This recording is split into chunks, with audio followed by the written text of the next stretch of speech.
les enfants. Je n'ai pas le temps de lire. J'ai le temps de laver les couches, de laver les enfants, de faire ceci. Et c'est ainsi qu'au quotidien, 24 heures sur 24, on n'a pas le temps de rencontrer Dieu parce qu'on se cache. Bien-aimé, c'est la nudité qui nous repousse de Dieu. On ne supporte pas la présence de Dieu parce qu'on est nu. On se cache. On se cache.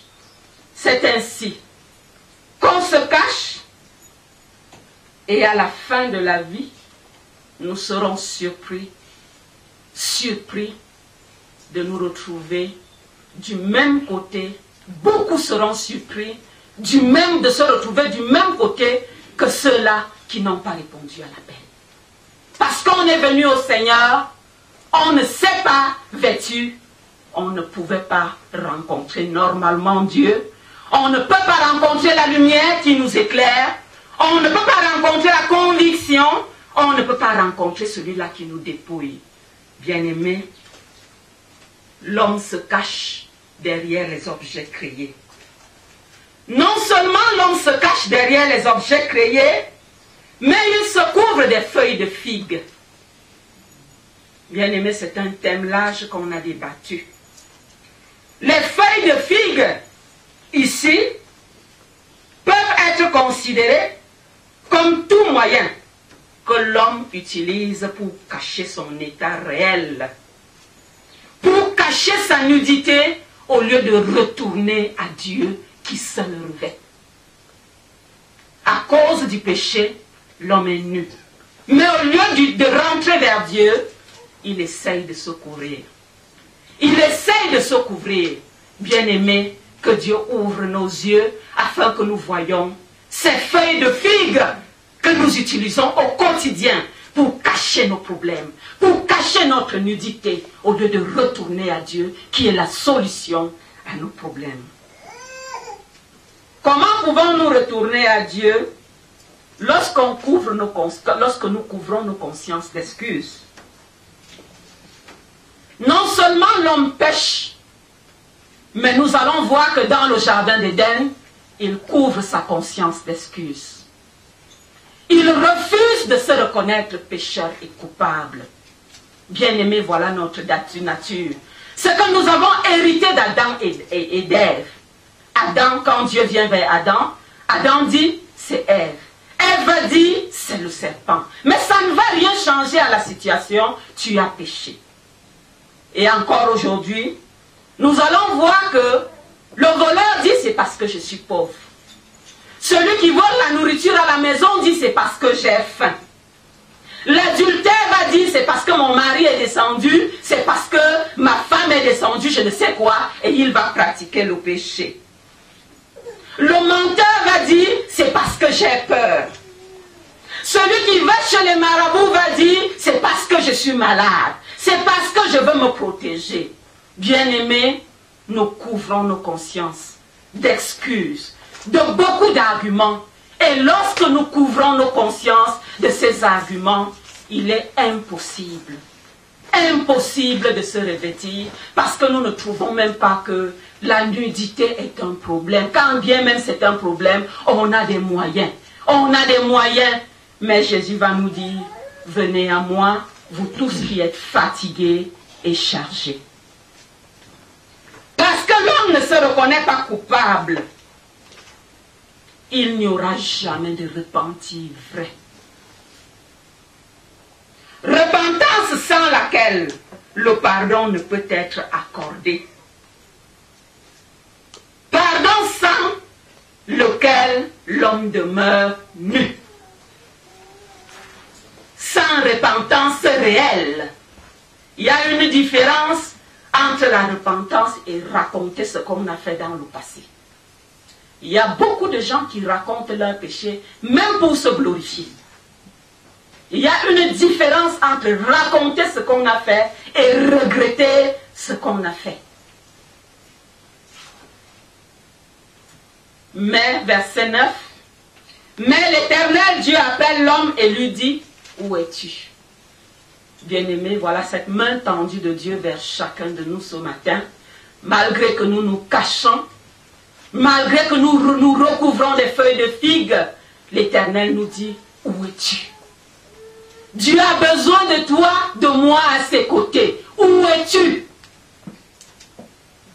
L'amour de Dieu pour l'homme se révèle, se manifeste par son pas. Dieu fait, alors que l'homme fuit la face de Dieu, Dieu lui fait le pas vers l'homme.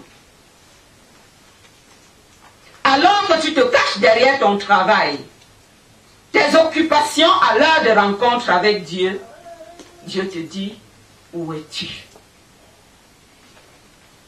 Où es-tu à l'heure de la méditation? Où es-tu à l'heure de l'étude biblique? Où es-tu à l'heure de la lecture? Dieu veut te rencontrer. Où es-tu? Parce qu'il t'aime, il te veut à ses côtés. Dieu est saint. Le péché rend l'homme impur. Le psaume 51, versets 4 à 5. David le savait parce qu'il a péché, parce qu'il coopérait avec Dieu. Il va dire à l'Éternel, lave-moi complètement de mon iniquité et purifie-moi de mon péché, parce que le péché rend impur. L'impureté ne peut supporter la présence de la sainteté. Le psaume 1er, verset 5b, dit ceci. Les pécheurs ne résistent pas dans l'assemblée des justes. Le pécheur ne peut pas résister dans l'assemblée des justes. Ésaïe 59, 2, 3. Ce sont vos crimes qui mettent une séparation entre vous et votre Dieu. Ce sont vos péchés qui vous cachent sa face et l'empêchent de vous écouter. Vos mains, Ésaïe 59, 2, 3. 59. Vos mains sont souillées de sang. Vos doigts de crime. Vos lèvres profèrent le mensonge. Nous voyons qu'à cause du péché, les mains sont souillées, le cœur est souillé, les doigts souillés, les lèvres souillées. Nous allons voir que si le péché nous dénude de notre vêtement de pureté, quand on dit que l'homme est devenu nu, ça veut dire qu'il n'a plus le vêtement de pureté. Il avait une tenue qui lui permettait de rencontrer Dieu. Mais parce qu'il a péché, il est devenu nu par rapport à cette tenue. Pour dire quoi? On ne rencontre pas Dieu n'importe comment. Quand la tenue est sale, automatiquement on fuit. Ça, ce sont des règles spirituelles. Il n'y a pas de demi-mesure. C'est l'homme qui fuit. Parce que la sainteté de Dieu ne supporte pas la saleté. Si donc l'homme est nu par rapport aux vêtements de pureté, il se revêt automatiquement du vêtement d'impureté. Donc il n'y a que deux moyens. Soit j'ai le vêtement de pureté ou encore le vêtement d'impureté. L'un ou l'autre, pas les deux à la fois. Osée 7, le prophète Osée 7, chapitre 7, verset 2. Ils ne se disent pas dans leur cœur que je me souviens de toute leur méchanceté. Maintenant, leurs œuvres les entourent, elles sont devant ma face. Bien aimé, c'est un verset qui m'a touché, qui m'a bouleversé. Ils ne se souviennent pas que Dieu se rappelle de toutes leurs iniquités. De toutes, sans exception. Pour dire quoi? Ce que j'ai fait depuis que je suis né. Si le sang de Jésus n'a pas effacé, c'est devant Dieu. Il se rappelle de tout cela. Moi, je peux oublier. Si tu me demandes les paroles que j'ai prononcées hier, je ne peux plus me rappeler. Mais Dieu se rappelle de toutes les paroles qui t'ont condamné depuis que tu es né. Toutes ces paroles, de tout ce que mes parents ont fait, les paroles prononcées par mes parents, par mes arrière-parents, tout ce qui me condamne. Il dit, je me souviens de toute leur méchanceté. Leurs œuvres les entourent, elles sont devant ma face.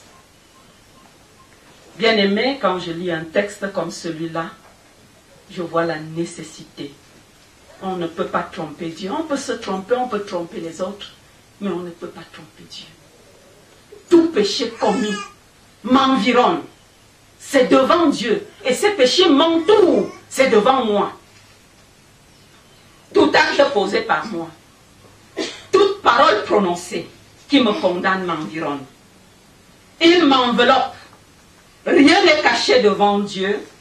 Si moi j'oublie, Dieu ne peut les oublier. C'est ainsi que nos parents et nous avons péché de telle manière que Dieu déclare dans le livre d'Ésaïe au chapitre 1, versets 5-6, la tête entière est malade, tout le cœur est souffrant, de la plante du pied jusqu'à la tête,